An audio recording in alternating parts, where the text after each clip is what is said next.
to a Zoom.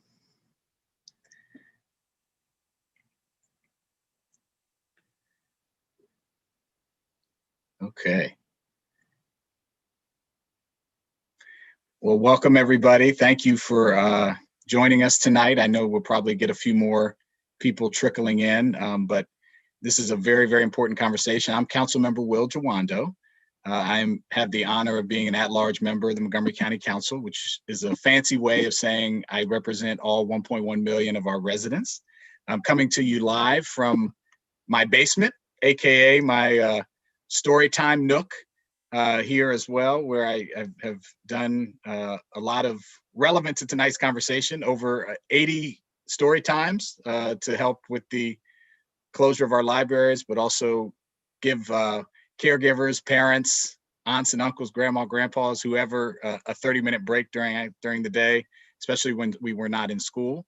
And we continue to do those once a week, so check those out.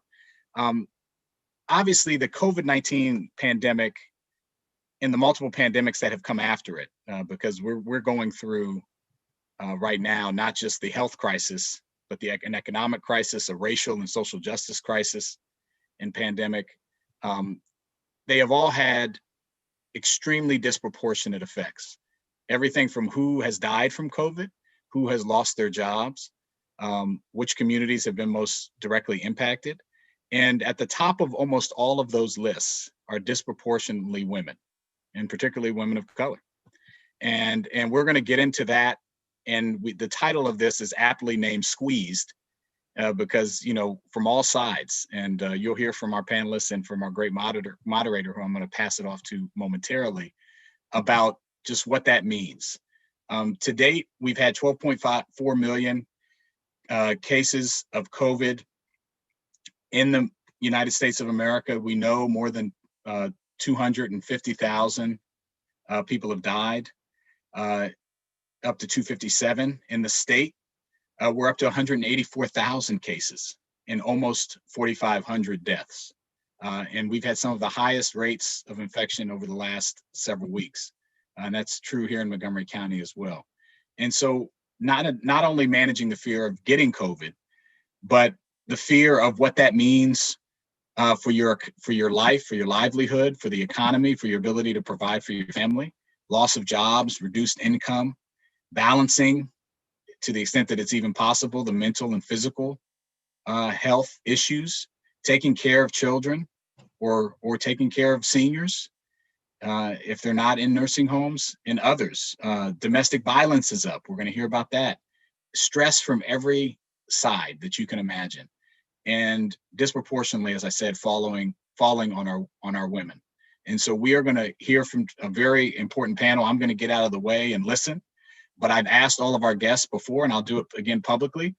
I want to come out of this some actionable solutions and actions that we can take on the Montgomery County Council, and that we can urge our state delegation, who's convening shortly, and our federal partners, what we can do to address this issue locally, statewide, and nationally, and particularly focused on local, because we can take action, and we should, and we must, and we want to do that. So I want to thank the Commission for Women, the Montgomery County, who's represented here tonight by their great president, Nicole Drew.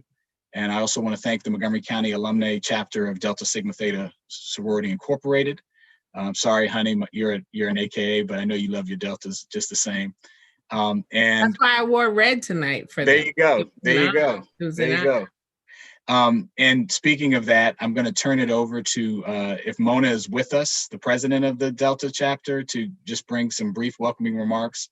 And then I'll kick it right over to Michelle, who's our moderator tonight, to start the conversation. Mona, are you with us? Yes, I am. Thank you. Okay, go ahead. Welcome, and thank you for joining us tonight for this roundtable discussion. We are living in a COVID-19 paradigm, among other things, where the order of the day is to stay alive. The Montgomery County Alumni Chapter of Delta Sigma Theta Sorority has served the county for 50 years. We are uniquely positioned to impact the well-being of women and families. One of our national programmatic thrusts is physical and mental health.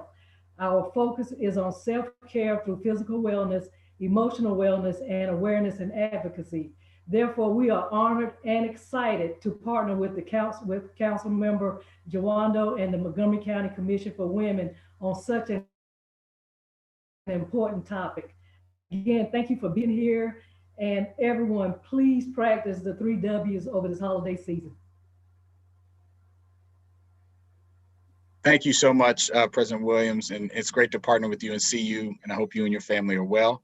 I am going to now turn it over to my amazing and dynamic, and I don't have enough adjectives or thesaurus to talk about how awesome my wife is, but she is a executive at Google. She's an attorney. She's also a mother of 4 children. Many of whom were just screaming and running around naked in our house before we started this. And so she's and she also has worked on these issues. She used to be a vice president at the Center for American Progress, where she worked a lot on women's issues and was counsel at People for the American Way, and chief counsel to Kirsten Gillibrand, who's a U.S. Senator from New York, who's led on many women's issues, where Michelle handled that portfolio. So you see now why this is the last time I'm going to probably speak tonight until the end. And I'm going to turn it over to Michelle Jawando to lead through the conversation and introduce our great panelists. Hi, good evening. Good evening, everyone. That was a great intro. And honey, I am passing the torch to you with the kids today. So I am so excited to be joining you this evening, and the panelists and you, the guests who are taking time to join us tonight. I just want to start with recognizing that we are coming to you during what I like to call in our house the bewitching hour, which, if you were in the squeeze generation, you are either a caregiver for your aging parents, so you're making sure that they're set, that they've had food, water, if they need physical help, that you've taken care of that. And now on the other end, perhaps you have young children that you either need to make sure that they're monitored for their homework, you're getting ready for bedtime. And so even as we're having this call in this roundtable, I just want to acknowledge how much it means to us for even joining us this evening.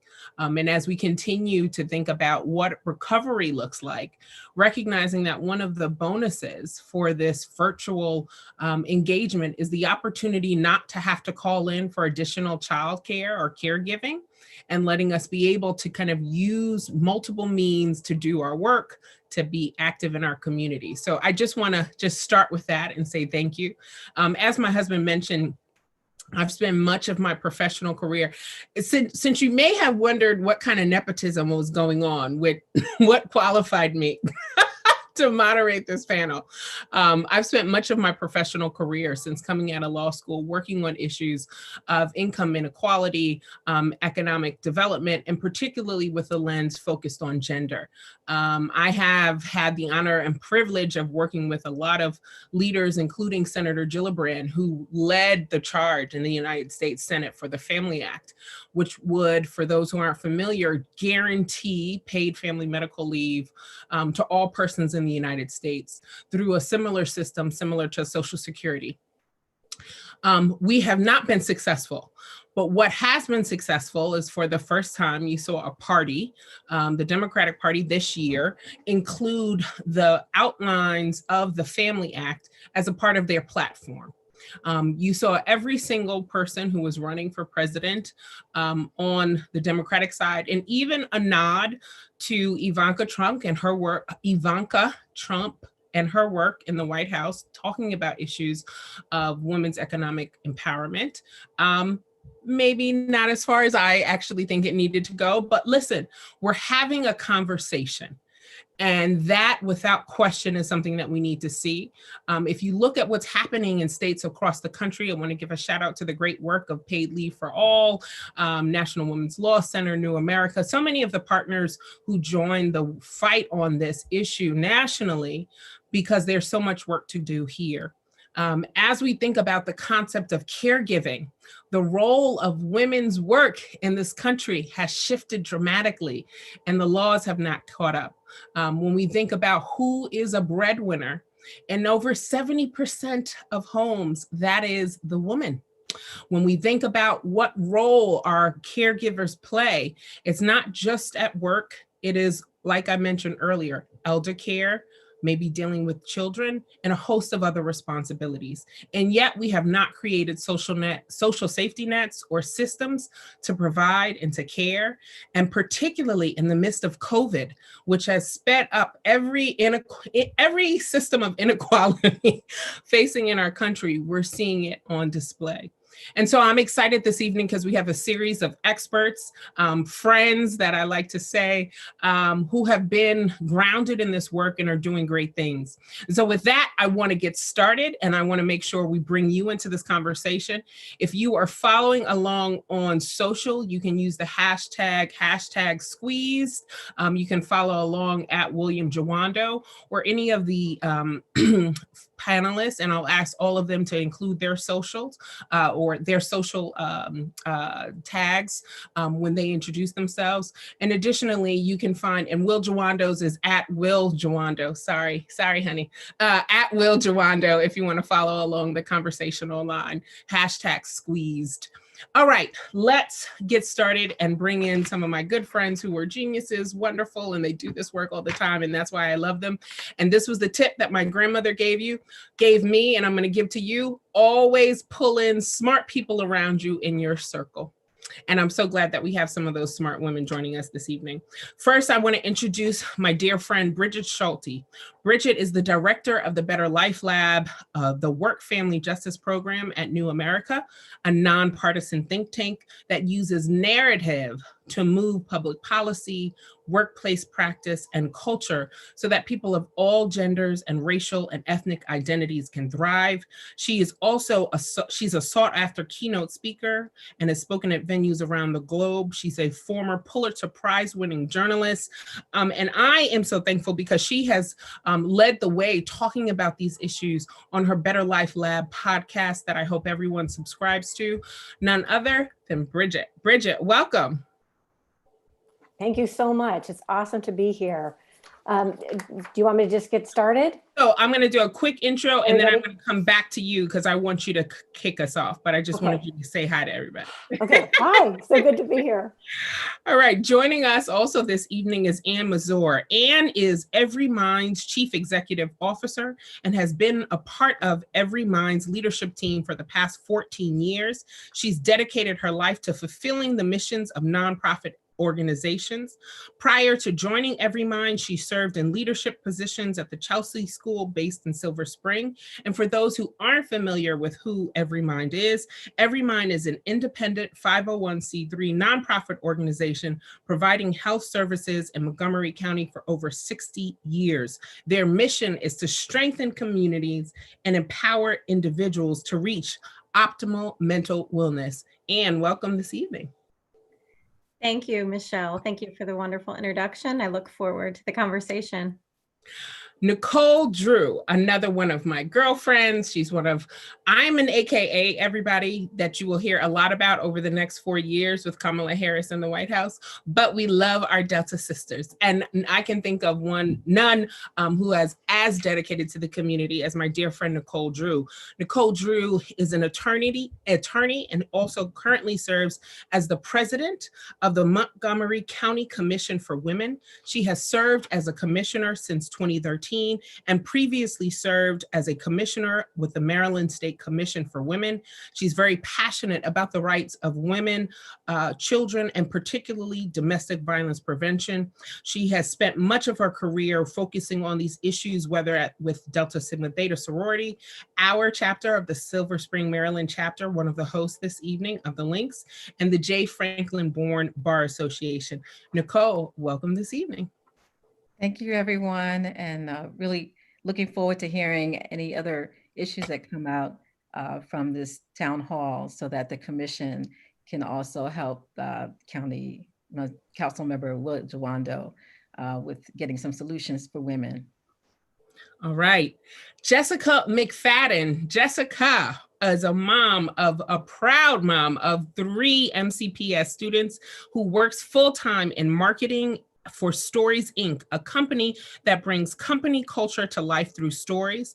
When her kids were younger, she blogged daily about local resources for families that I often looked at. She is grateful to live in the great town of Silver Spring, which has wonderful Wi-Fi connection, with her husband, Chris, and has been a great partner in sharing the work of parenting in a pandemic. Jessica, welcome this evening. I'm so happy to be here. I'm so happy to listen and learn. I have not had it so bad during all this time. My husband and I are still working. The kids are doing okay with distance learning. And yet it's the hardest time I've ever been through as a mom. And I'm coming from a place of privilege where it hasn't been that stressful. So I can only imagine the enormous stress that other people are under right now. So I'm happy to learn and listen and be part of this great hive on how we can make it better. Okay, and as you can see, this is real world because my 8-year-old has just walked in the door. Okay, you gotta go check with daddy. Okay, because I'm talking to a lot of people right now. Okay, all right. Amanda Katz. Hey, I told you you're gonna get it all from the Jawando family this evening. Amanda. For the past 22 years in various nonprofits in our region. She currently serves as the executive director of JCADA, which provides free counseling and legal services for victims of domestic violence, sexual assault, elder abuse, stalking, and workplace harassment, as well as power-based violence prevention, education, and training in the greater Washington area. Amanda, we're so happy to have you. Thank you. I'm really looking forward to our conversation. And last but not least, I know we spoke to Mona earlier. I want to also acknowledge Pam Luckett from Councilmember Will Jawandos. And I want to just kind of wrap us up with none other than Grace Lovelace. Grace is a wife, mother, and educator. Her personal values of integrity, tenacity, and equity are woven through every area of her life. As a teacher of 15 years, she's passionate about reading instruction, anti-racism, and bilingual education, as well as serving in her community. Since the pandemic, Grace has been a vocal advocate for improved online instruction. She's hosted members of county leadership in her online classes, as well as created a video blog so that key decision makers can have an accurate depiction of the experiences of students and teachers. But her most important role is outside of the classroom, married to her husband, Kevin, and extremely close to her mother, Carmen, who lives with her family. I told you about those squeeze families, and is also the mom of 3 children, Ava, Cohen, and Ellie. And of course, we can't forget her dog, Wesley. Welcome, Grace. Thank you so much for having me. I'm really excited for this conversation. All right, so I want to dig in again. If you have questions, you can put them in the chat. Pam Luckett from Councilmember Jawando's office is monitoring, and so we'll try to weave that throughout. One of the things that I want to do, just Bridget, is just give all of our folks who are joining us this evening just a backdrop of what's happening right now, particularly in the lives of women and caregivers in the midst of the pandemic. You had a really fascinating podcast about 2 weeks ago that really kind of hammered in on this issue. So please share a little bit about what's happening right now for women and caregivers. Okay, great. Well, thank you so much. And I'll try to keep it brief because there's a lot. And I think we could all probably talk all night long and look for solutions. And I think that's what's really important to think about. The podcast that you mentioned, I've been hosting these weekly live crisis conversations. And we had a podcast about 2 weeks ago. And the question was, will this set women back a generation? And I think the feeling was, it's not so much whether the pandemic will set women back, it's how far, 5 years, 10 years, 15 years. So, I'll start by talking about COVID, but sort of we need to understand that the historian Patrick Wyman, he said that crises like these reveal what is already broken or in the process of breaking. So I think what's so important to remember, I was talking to somebody today, I was doing some research, and they said, COVID is it's sort of like the old Spinal Tap. It's like you've turned the knob to 11 and then you've broken the knob. So everything that we're seeing in COVID, we already had the foundations for. So really briefly, 3 things before COVID. Women's work has not been valued. Women entered the workforce in mass. Well, first of all, women have always worked. Mothering, parenting is work. Women have always worked for pay outside of the home. The kind of Ozzie and Harriet ideal of the 1950s was really only true for a certain portion of the population, typically white, typically middle and upper middle class. So part of that narrative that has been so powerful is because that was the narrative of people who have been in power, largely white men. So part of what we really need to be understanding is that the narrative that we've been living under that has directed so much of our public policy is a narrow and false narrative for so many people. So in reality, women en masse entered the workforce in the 1970s for two reasons. The narrative has always been about choice, that women chose to work. And so that somehow if they're leaving the workforce, it is somehow a choice. And that is untrue. When women entered the workforce, some of it was because the women's movement opened up possibility for women to enter fields that had been largely for men only. Law, like, Michelle, your profession, medicine, finance. But it also, what is so important to remember is that this is also the 1970s when the entire economic structure began to change. Jobs went overseas, middle-class jobs disappeared. There was no longer the quote unquote family wage that was so prevalent in many industries after the Second World War. And so women entered the workforce just to keep their families at the same level, their socioeconomic level. And there's been really excellent economic research that if women had not entered the workforce in the 1970s, far more families across the board would have fallen into poverty. So women's work is critical for so many families for their economic survival. It's not a choice. It's not because you want a bigger house, which is sort of the the unfortunate national narrative that it's been very anti-woman, frankly. So women's work has never been valued. When you look at where women are, even though they've been in the workforce en masse, they tend to be clustered in low wage to middle wage jobs. Women tend to be in the caring professions, in health and education. So I think it's important to remember that, because the work hasn't been valued, there is a wage gap.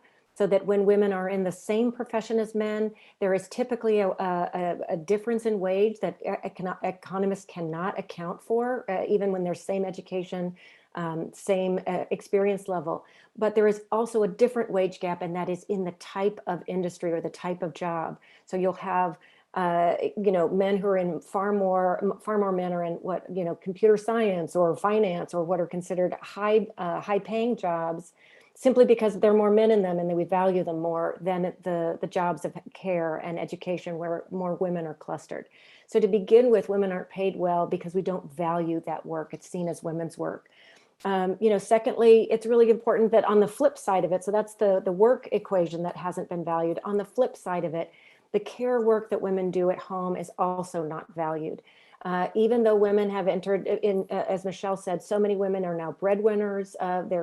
They're not only critical earners in their families, many times they're the single, heads of families themselves, or they are or breadwinners with their partners. So this is, again, critical for financial economic stability for families. And yet, when you look at time diary research, what has not changed is the expectation that women also are primarily responsible for all of the care at home. Women are the default parents. If you look at time diary data, even prior to COVID, the days before COVID, women are still doing about twice the amount of time in childcare and housework, even when they're the breadwinner, even when they work full time. And it doesn't really, so that's the other thing to recognize is that there was already a heavy burden on women before COVID. So then what happens? During COVID, we have this, turning it up to 11 and breaking the knob. Women, the professions or the industries that women were in, they were hardest hit: retail, hospitality. And so the women have been, like in the work sphere, they have been hardest hit by the layoffs and the furloughs and losing jobs. So many previous recessions, like in 2008, that was more in construction, that was more male oriented to begin with. This is many have called the she-cession. Women have been disproportionately impacted, and women of color even more disproportionately impacted. And earlier when I was talking about the wage gaps, it's really important to understand there's also a racial wage gap. So women of color earn even less than white women, and all of them earn less than white men. And then you translate that into the wealth gap, and that's an even bigger gap that we need to be thinking about.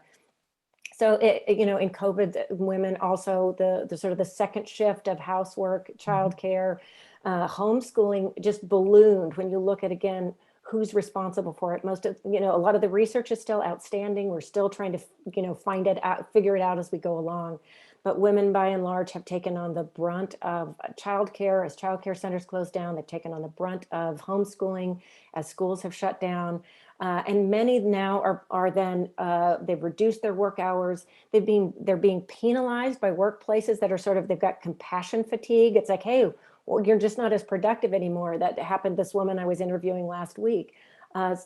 She's juggling, her husband is in IT. He's like, you do everything. So she's doing everything, work and all the care and homeschooling. And then her job says, you're not productive enough, and they fire her. So that is just one of tens of thousands of stories that we're finding and that women are experiencing. So will women be set back a generation? I think that this is an critical question. And then just really briefly, why are we not dealing with it? We're not dealing with it because, as Michelle said, we do not have the public policy infrastructure. We are one of the only advanced economies without paid family leave. We're one of the only advanced economies without paid sick days, even in a pandemic, which is crazy. We are one of the only advanced economies without any investment in childcare. So we have a broken childcare system that has just been completely blown up in COVID. So I could go on, but really briefly, like, what do we need to do? I'm looking forward to this discussion, but we need to look at how women have changed as much as they can. That was true before COVID, that is true in COVID. So what needs to change short-term and long-term is men. Men need to not only step up, but they need to share the load at work. Workplaces need to change and recognize that it is just not women who are caregivers, but that workers are human beings and they have human needs. They are caregivers. They need time to rest. We are not robots. We're also one of the only advanced economies without a paid vacation policy. That's right. So we are a very worker, anti-family nation, even though we like to say we are a nation of family values. And That's finally, right. we really do need to think about larger culture change work, change public policy, change men, change culture. And I'm happy to talk more. I love it. So Anne, I want to bring Anne and Amanda, and I'll start with you, Anne, because one of the things that we've read about and we consistently hear are the mental stresses of this moment. And particularly what that looks like through a gender lens. And Amanda, I'd similarly love to hear from you. Where have you seen the stretch for your services, and what have you done really to meet this moment? So let's start with Anne, and then Amanda, I'd love for you to take that question. Absolutely. Thank you, Michelle. And everything that Bridget shared were also many of the talking points that I was going to share as well, that we have been seeing directly. So as a reminder, EveryMind provides mental health services across the lifespan here in Montgomery County. And we run the 24/7 hotline for the county, as well as have counseling, work for older adults, community education, support for children, youth, adults, veterans, and families. So I'll specifically speak to what we've seen over the last 8 months.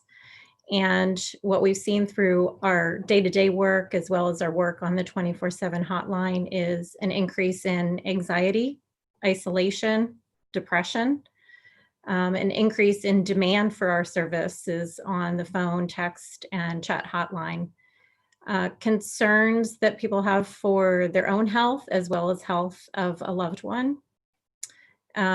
Sometimes all the confusing and contradictory information that is out in the media every day is causing a lot of disruptions in normal routines, worrying about the personal financial impact, as well as the uncertainty of when life will return to some semblance of normalcy. We have seen a 30% increase in calls to our hotline. And I would also like to note that we have seen a 46%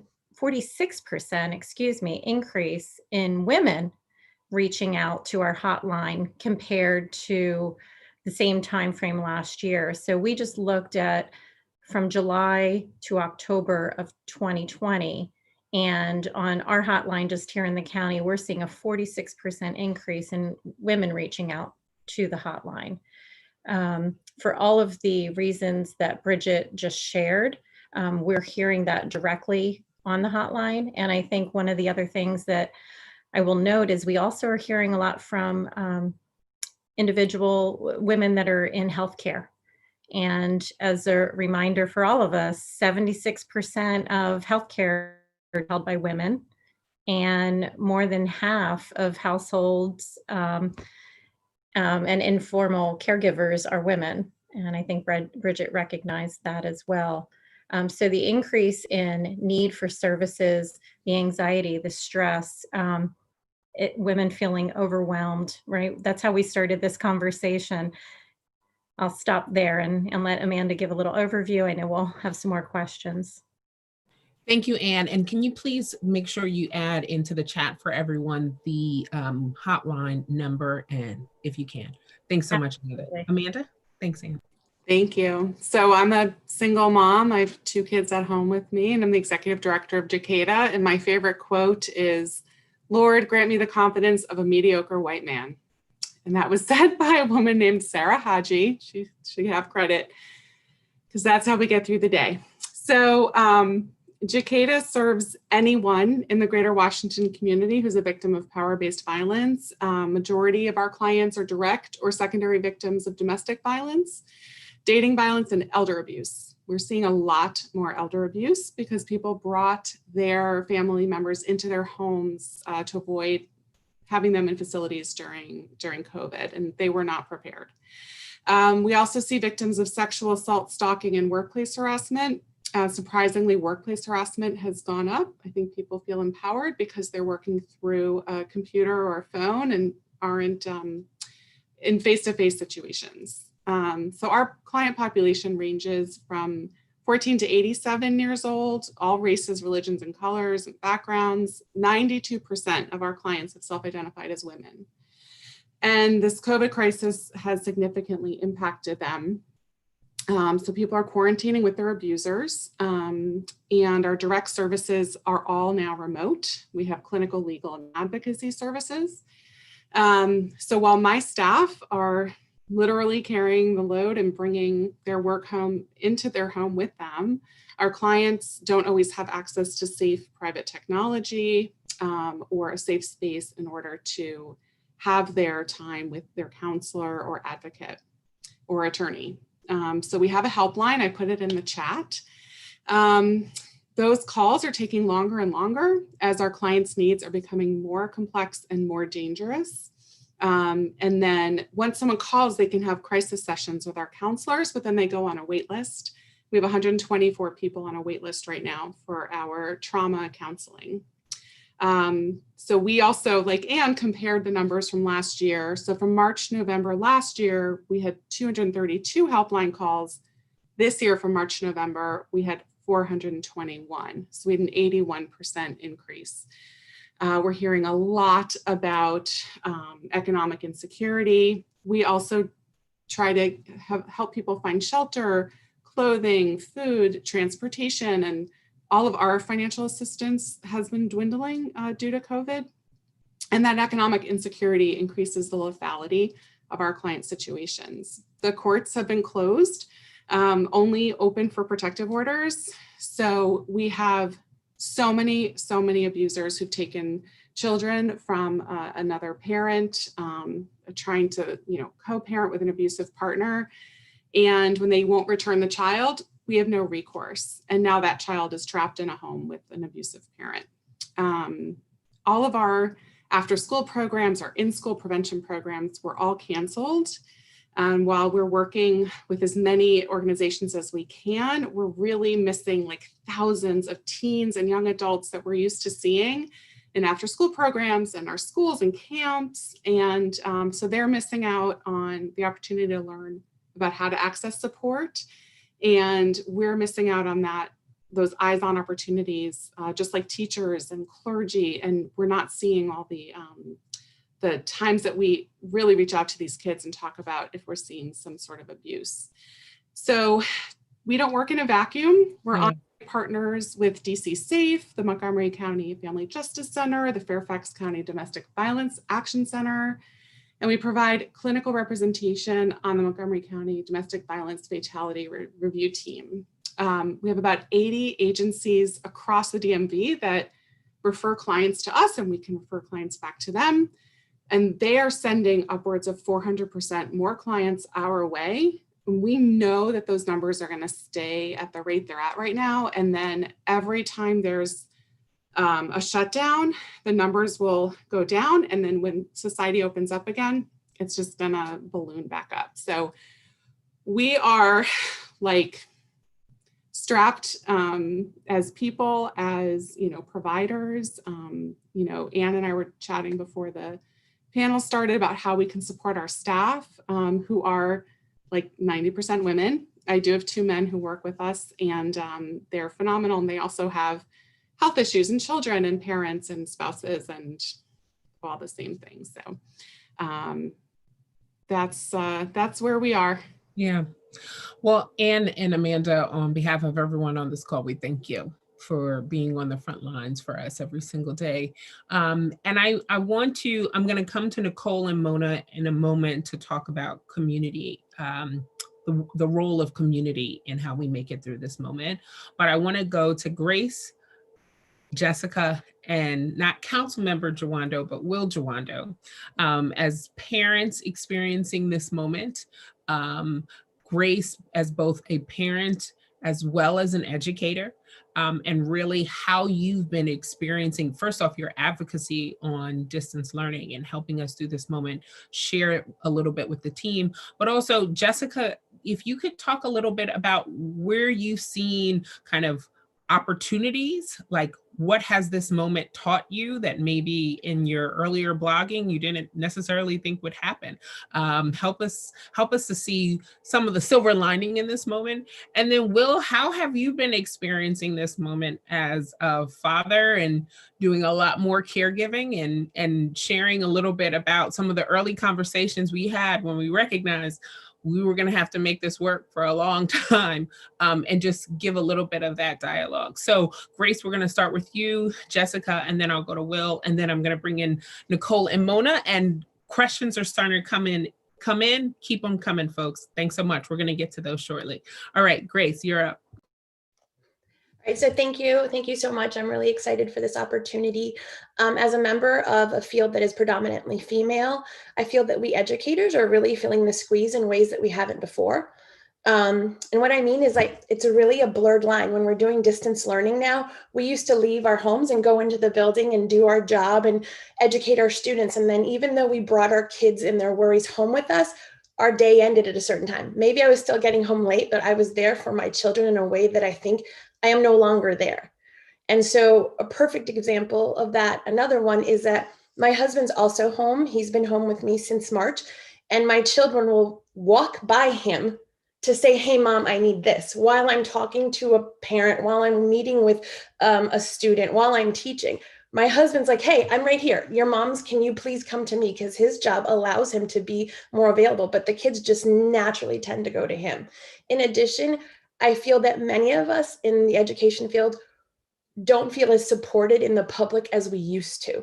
Our value is no longer seen because we are no longer, as one of the panelists said, providing that childcare that parents need.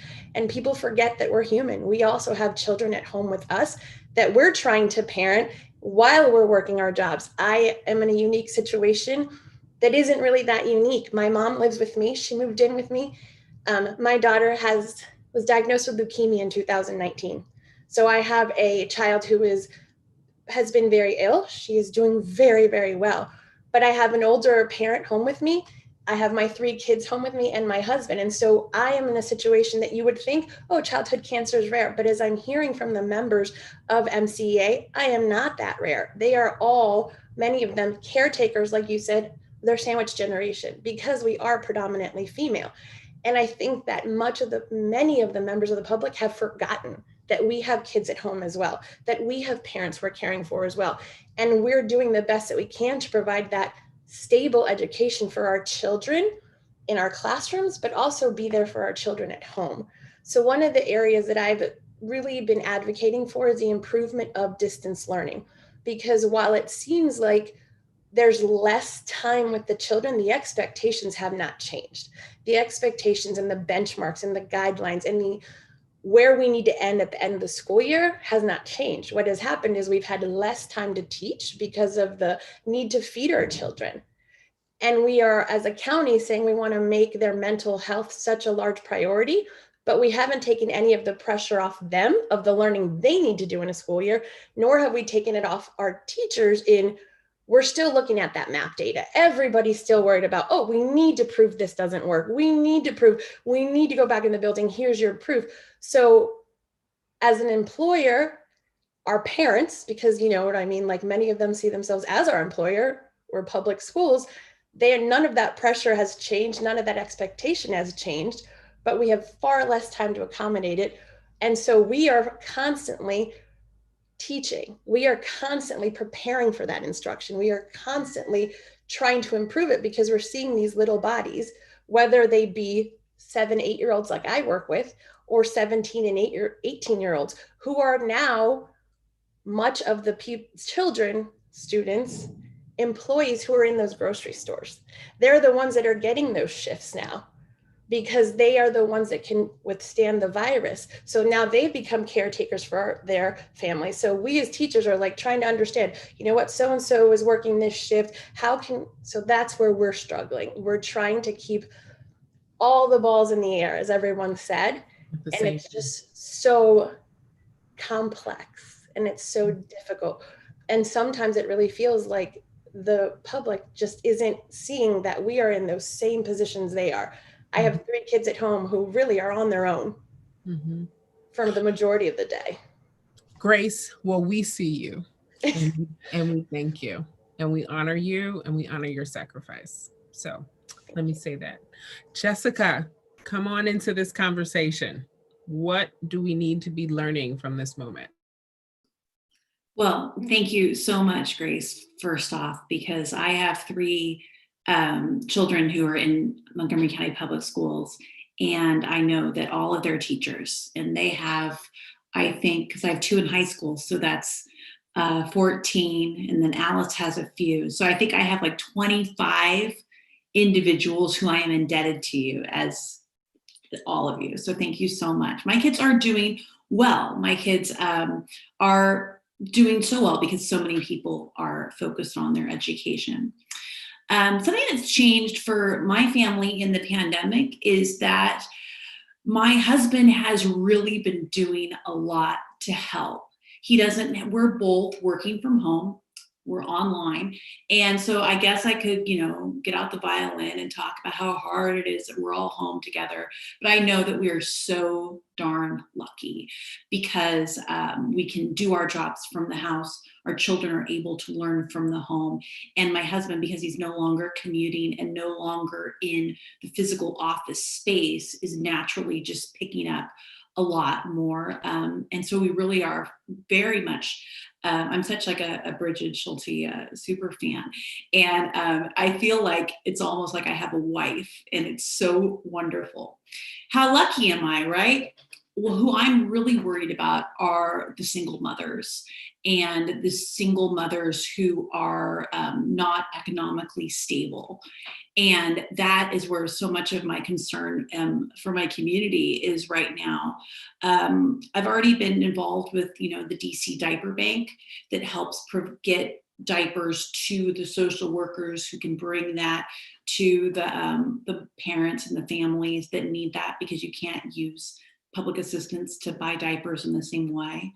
And I also have done a little bit of volunteering with Montgomery County Babies Born Healthy, and they help other single moms too. And I was just wondering if there's any way, especially as more women are losing their jobs and having less supports, and we're losing that ground that Bridget talked about, if there's any way that we can give those single moms some more support. Because if I feel like I'm drowning, can't even imagine how other people feel right now. Thank you, Jessica, and thank you for sharing your story and for being present and being here tonight. Will Joanda, not council member. I know this is tough for you because I see it, and I know our story. So I don't know how much you want to share, but I'm going to ask you to come into this conversation tonight. I will do my best. You know, I really appreciate the conversation because it's just so hard. Even if you want to try to do, even if you're fortunate enough, like Jessica was saying, to have a partner, you know, and to have someone who wants to help. It's difficult in that situation. For what I'm so glad, Grace, you mentioned it, because we've had to fight that too. Like, they'll run past me and try to go to mom. They'll run into her room. You know, half the time I was off camera, I'm trying to keep them out of the room just now, you know, while I put the baby down. And try to keep the other ones, and we have support during the day, right? We're able to, we have a caregiver that comes and helps, but with 4 children, it's still difficult, right? And we're both in the same space trying to work, and for much of this time, my father passed away several years ago, but we were also dealing with him. He had cancer, and he was in hospice, in-home hospice, and we were trying to take care of him. And, he couldn't walk. And it was just, we just had all this crunch, and we're fortunate. And so, to your point, Jessica, I just think that's why I feel like this is so urgent, because we know that there's so many people who are just either have given up, who just don't think anything can help them. The people that come to Jacada and are coming to Every Mind, these are crisis situations. But think about all the people who are just, the thousands of people who are either in crisis and haven't called, or just right before then.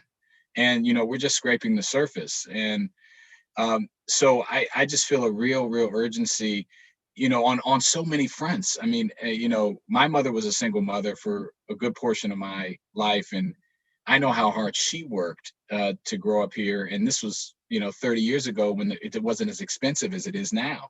And how are we going to, there was an article in the Washington Post, or I think maybe 3 weeks ago, and I've been quoting it a lot because I just think the scale of it is just crazy.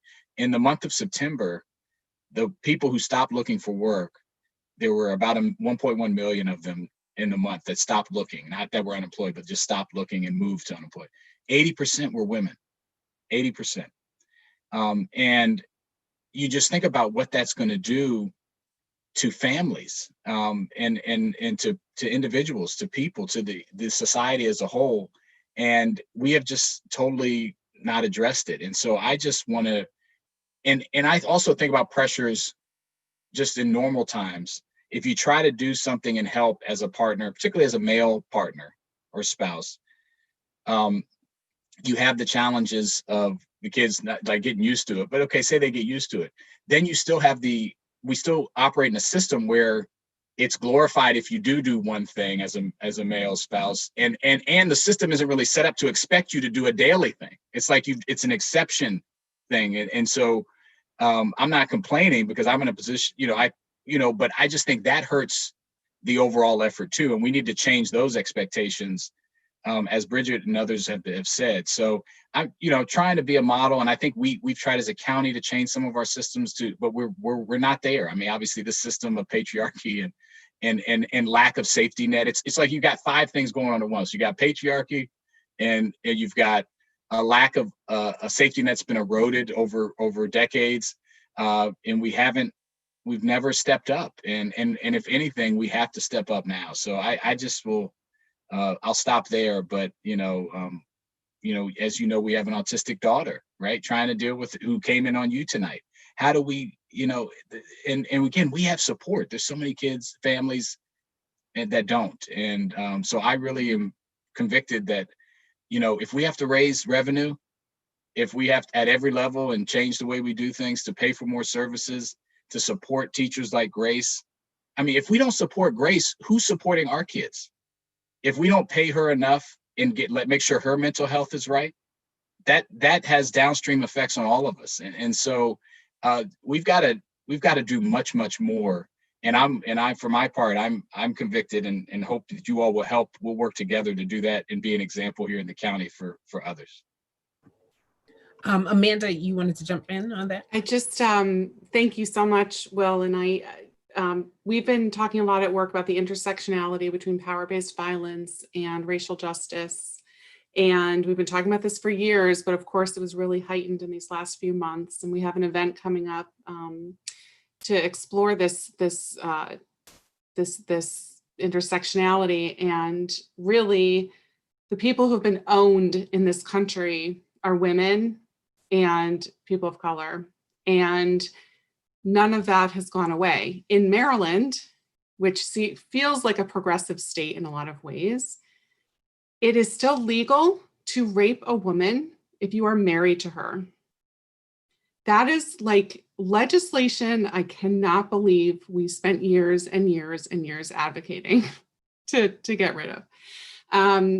I think there are a lot of loopholes in, there's gun control. There's so many things that are giving people the tools to abuse that we can really look at holistically. And, we work with the Maryland Network Against Domestic Violence and the Maryland Coalition Against Sexual Assault.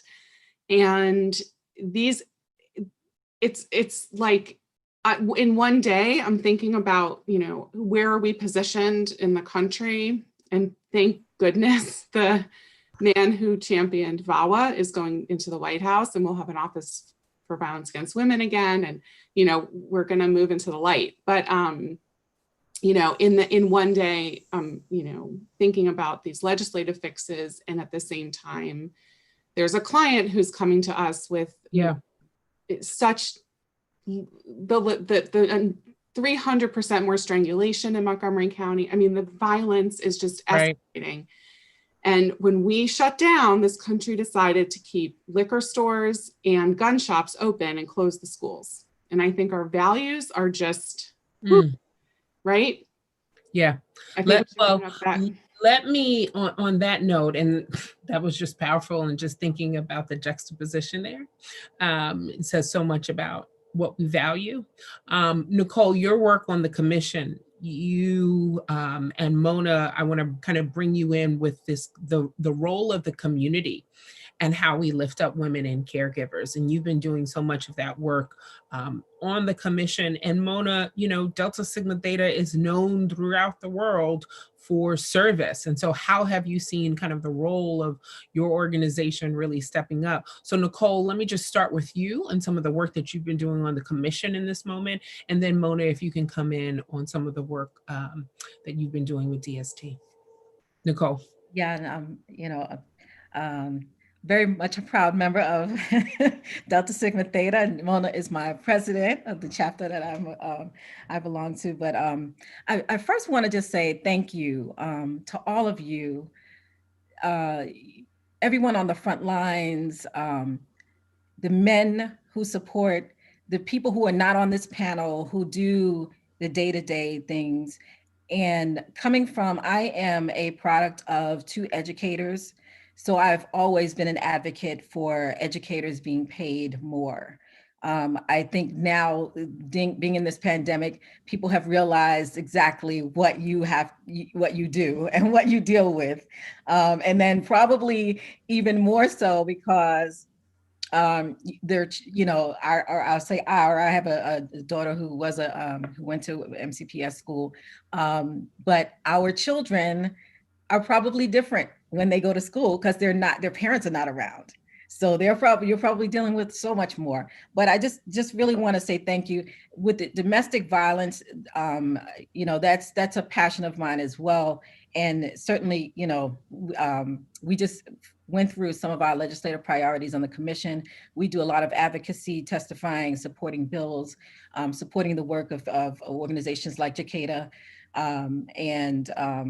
That's one of the ones that we will definitely have on our list of priorities. It is amazing that is something that we have to, in 2020, have to advocate for, that a man can't rape legally, rape his wife. But nevertheless, that's where we are. And, it's, the commission, we were established to eliminate gender-based discrimination.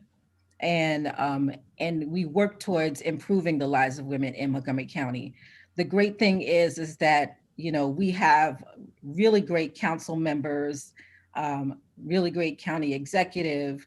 We have very good, really great state delegates and Congress people who work towards, you know, the betterment of women. And I, like you, Amanda, I'm really proud that we have someone who was a champion and, you know, and supporter for VAWA back in the White House soon. So I'm really appreciative of that. The commission also, we hold a seat on the Domestic Violence Coordinating Council. And so that's something that we do a lot of work around. In this time, I really feel badly for domestic violence victims, people who are home at this point. It's just a cycle, a continuing cycle with this pandemic. You have the mental health issues. I was a former prosecutor and I did domestic violence prosecution. And what was really troubling a lot of times is seeing someone with mental health issues, like diagnosed mental health issues, and that's the reason that they're abusing their victim.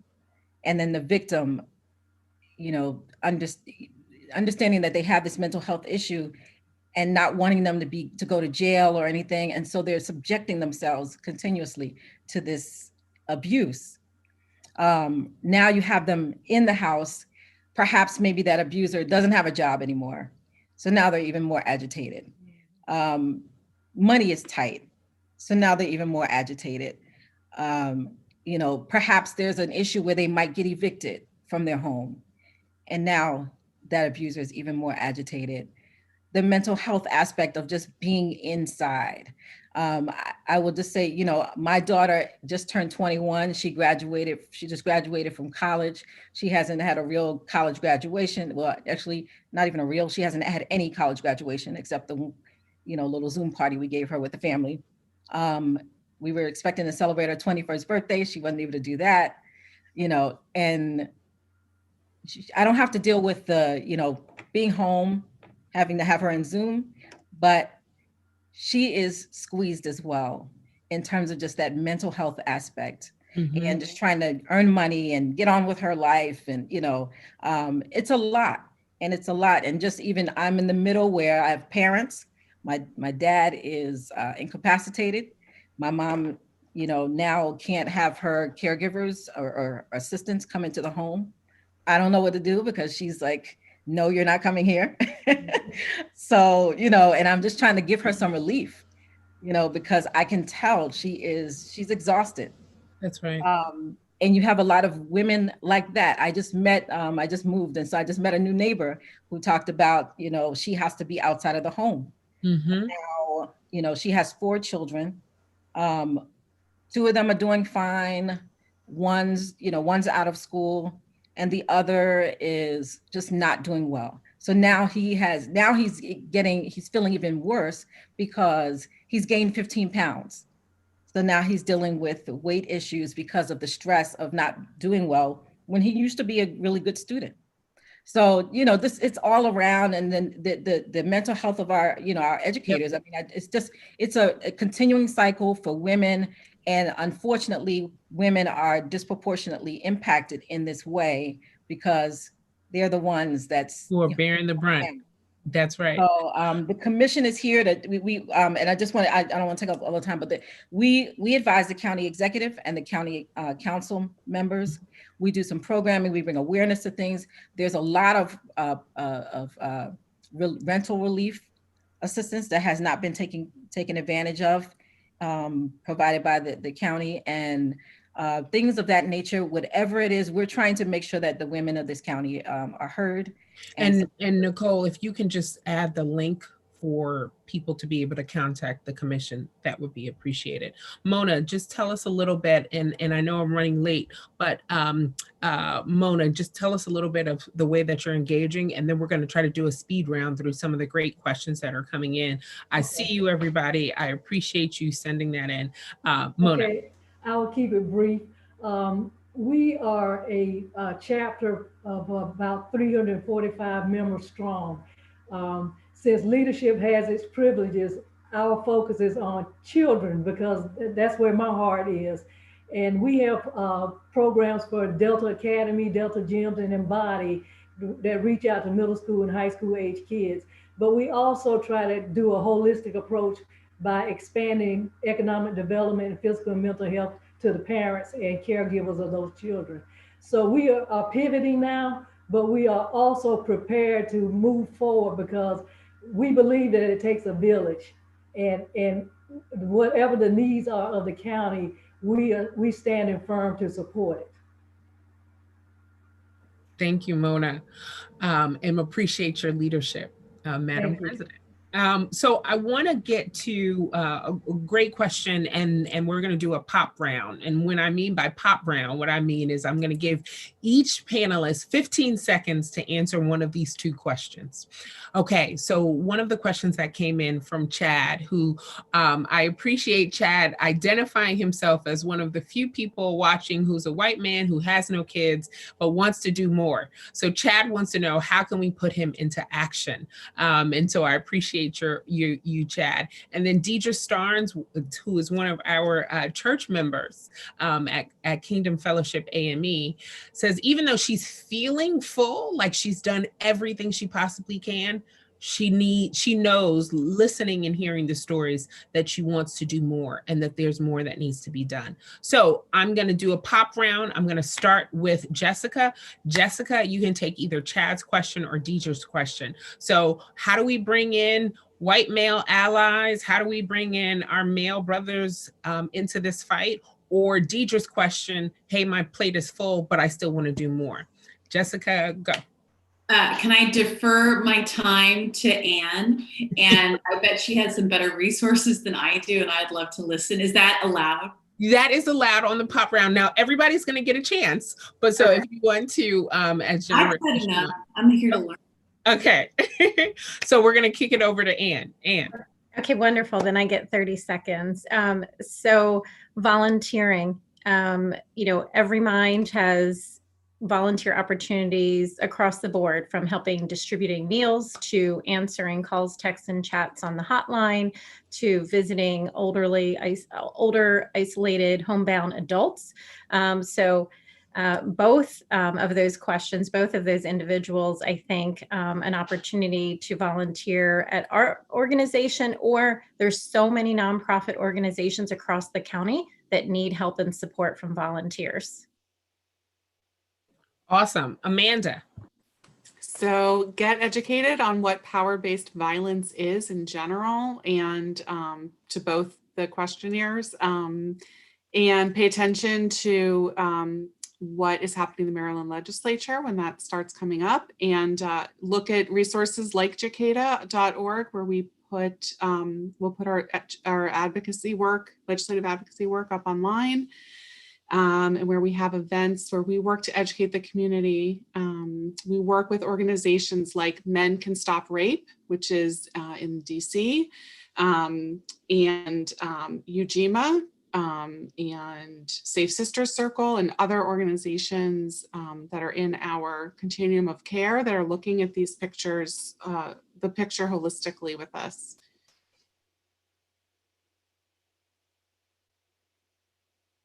Grace.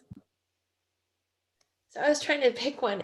I'm just going to go with Chad. And I would just say, go to your employer, or if you own your own business, and ask yourself, what are you doing to make the life of that single mom easier? How can you help them, or how are you advocating for that single mom in your workplace to their employer, saying, how are we taking their unique needs that aren't that unique into account?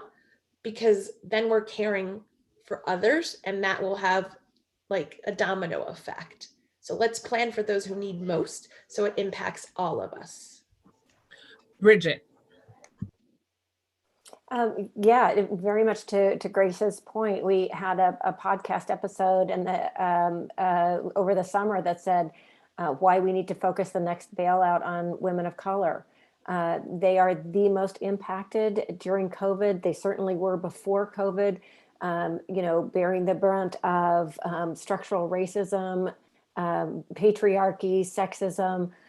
So if we can focus on the people who most, who are impacted the most, but then also really importantly, make the solutions universal, because then you get buy-in from everyone.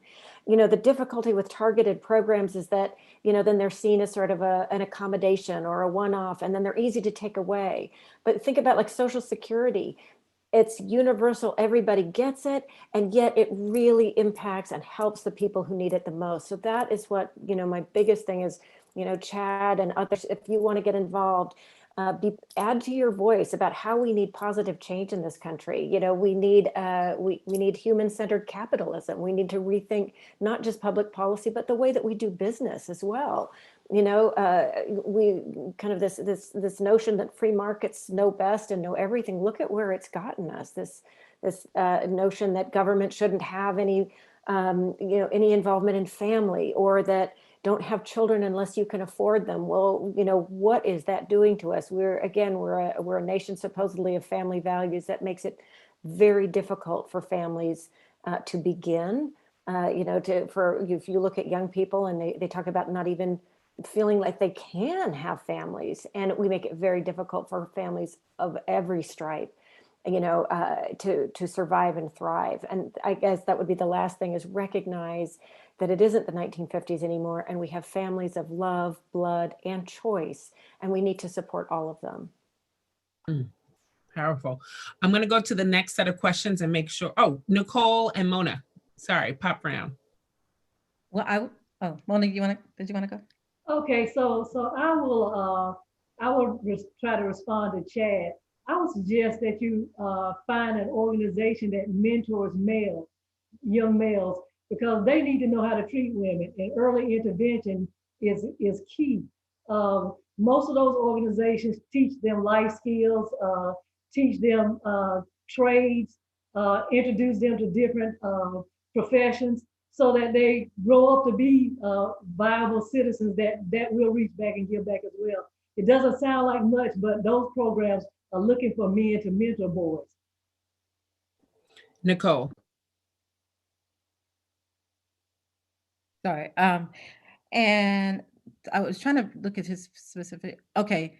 I was actually thinking the same thing as Mona, and also just talking to other white males, to talk to each other, so that you get you can get the word out about being sensitive to certain issues, particularly like racial issues.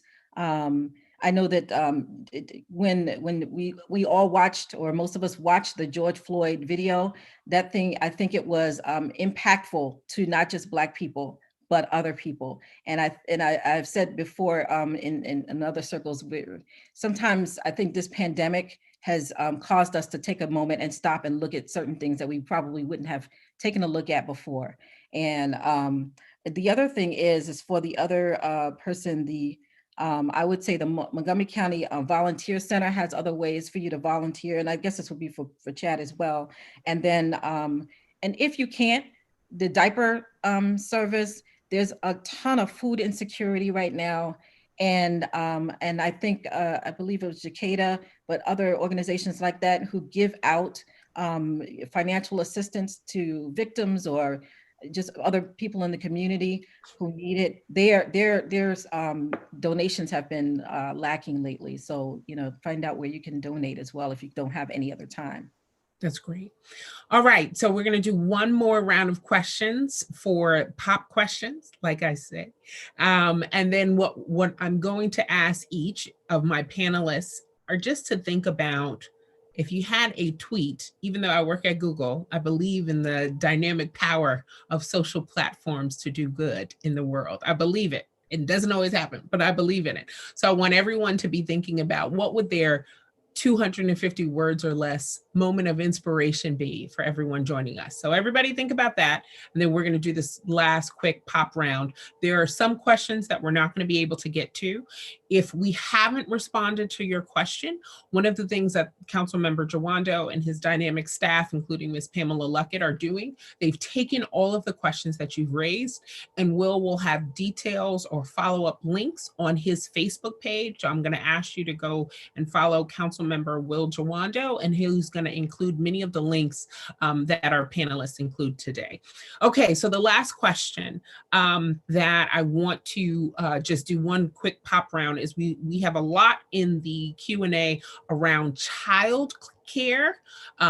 Specifically, there's some call outs around for teen mothers, supports there, call outs on any information or resources for universal or not yet universal childcare. What does that look like? And then additional, any resources or ideas around daycare, elder care, and how do we deal with this tension around teachers who are strained? So I know that's a lot, but I'm trying to paraphrase about 4 questions.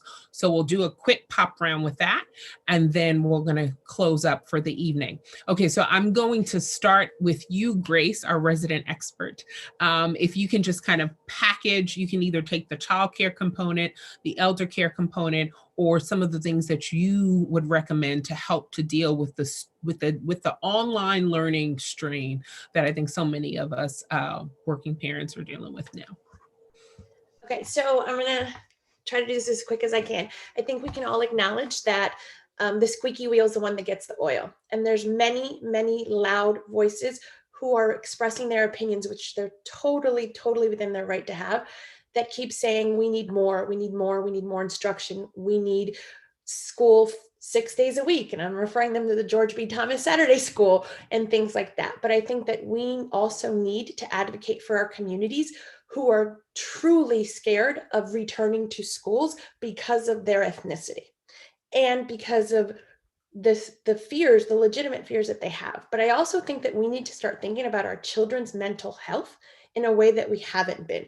If we are continuing to layer on the pressures of academics while they are going through this pandemic, we are forgetting them and their emotional needs. So as we all know, the human brain can't work when it's stressed. It's not learning. It's in a fight or flight mode. We need to understand that we have these little bodies who are experiencing so much. And maybe, like I think many of us panel members have said, we're very fortunate. I am very fortunate. But my children are under stress that they have not been before. So increasing or maintaining the level of expectation is wildly inappropriate in a time when we need to be reframing this for them and seeing that they can, yes, we're home, but we can learn to adapt. We can learn to make the best out of this situation. It may be hard, but that's where we learn to keep going. We learn not to give up when things are hard. And I really would like to share, write to the Board of Education, write to Montgomery County Council and say, how are we keeping track of our children's mental health if we're constantly expressing that they need to be learning, that they have to be in school, that it's not enough time, that why aren't these test scores going up? Our children learn a lot from how we frame things. You can have a child, no problem wearing a mask, doing the best that they can if you as a parent are framing it differently. You are not supposed to be perfect. Online learning is hard, and we need to admit that and say that to our children and say, it is okay that it is hard. Today wasn't the best day, but you know what? We'll try again tomorrow. And giving ourselves that grace shows them that they deserve it too. So that's just my pop-up answer. Woo, Grace, shut it down. You got me in here saying amen. I'm praising the Lord. I just so many. Does anybody else want to get in on that answer? I know. I think Grace kind of shut it down. I think we can just go straight to inspiration.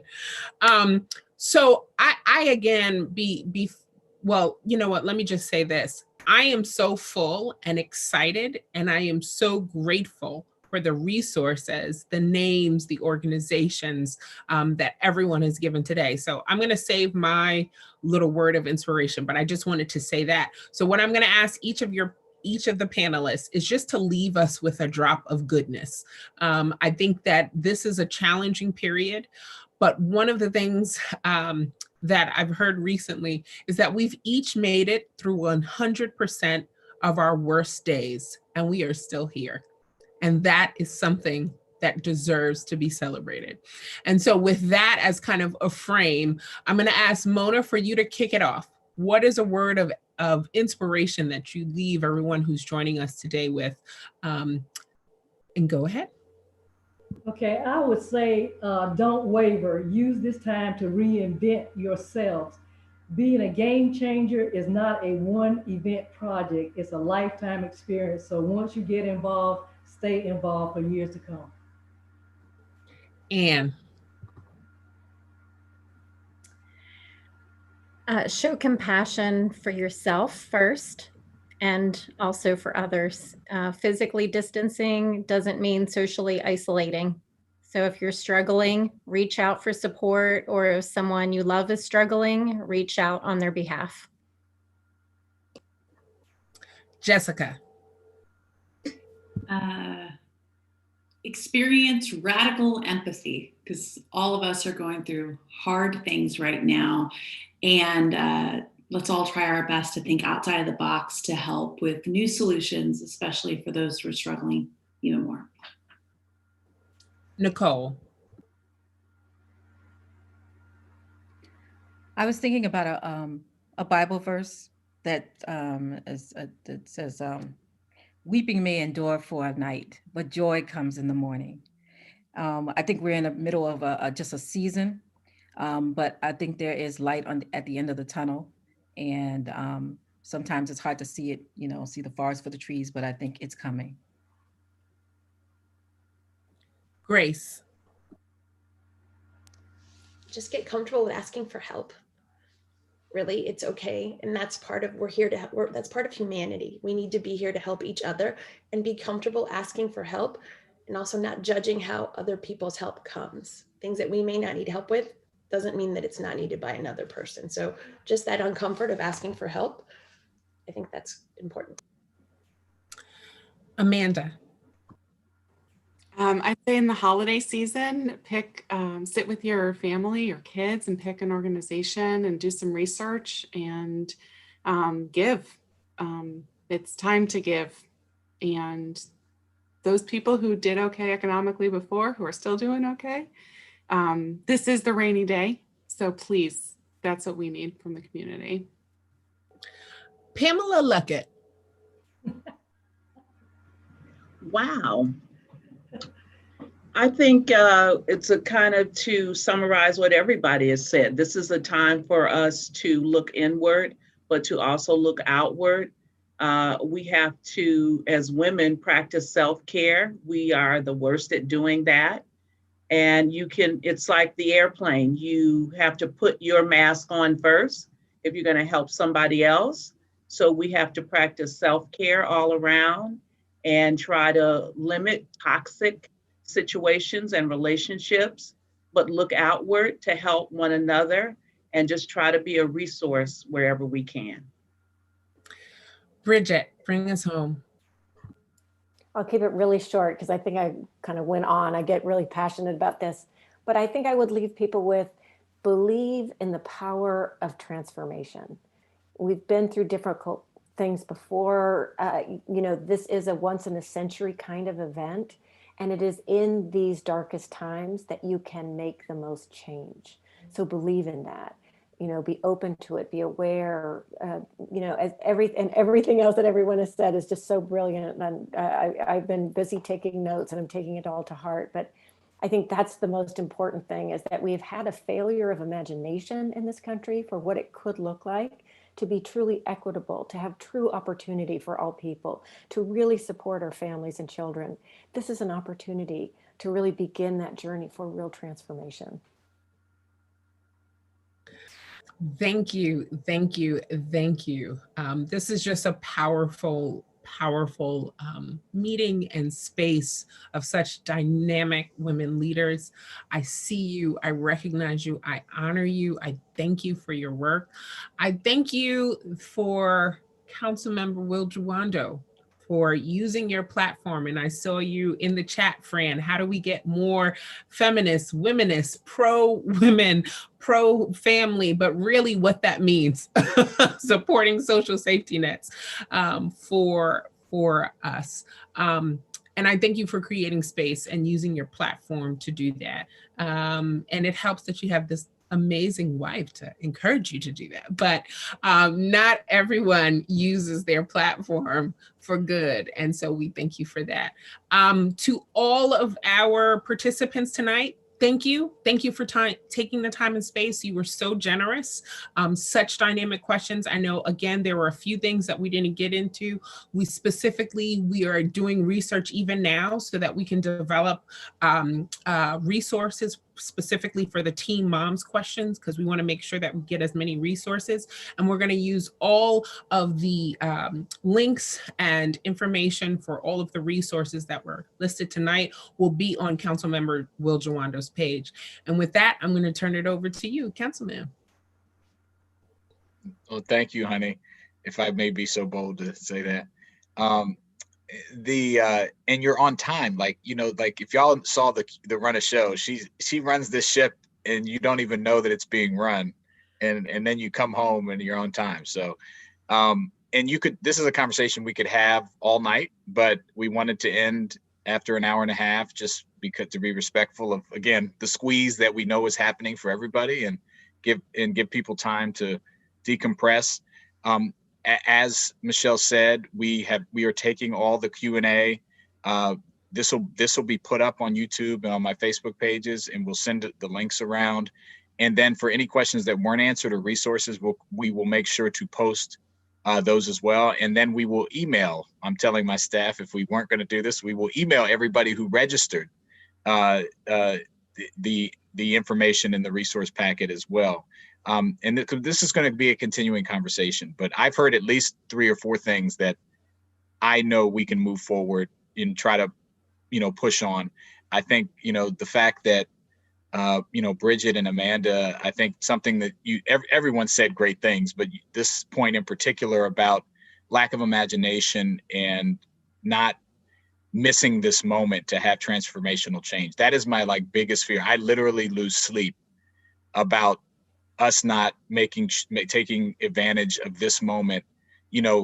Shame on us if the murder of George Floyd that we had to watch, the public lynching of this century, and what's happening to women, these stories that have been shared, the disproportionality in who's working on the front lines and taking care of the sick, and then getting sick themselves and dying, and cleaning our offices, and just go down the list. Shame on us if we don't take this opportunity to change those outcomes and really expand opportunity for everybody else.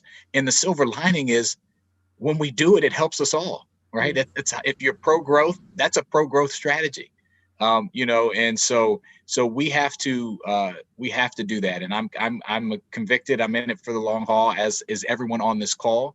And I just thank Ann and Amanda and Grace and Nicole and Jessica and Mona and Pam, everyone on my staff, and everyone I saw we had some school board members in here. I think I saw Brenda Wolf, who is going to be the incoming president of the school board, who was here listening to this conversation, and others in the chat. We have work to do, and we're going to do it. And thank you to the Commission on Women and to Delta Sigma Theta for partnering. And we will continue this conversation, and we will get some things done, and we will put the pressure where it needs to be put. And I just really appreciate you all coming together. And we might have to maybe we'll do a part 2 in a year or 6 months, 9 months. I'm all for accountability. I don't want to just have this and check it off the box and say, I'm glad we had the conversation. Let's get some things done and put that in place. So I see a lot of nodding heads. So hopefully we'll come back. So thank you all very, very much. Radical empathy. Oh yes, Jessica, good shout out to Isabel Wilkerson.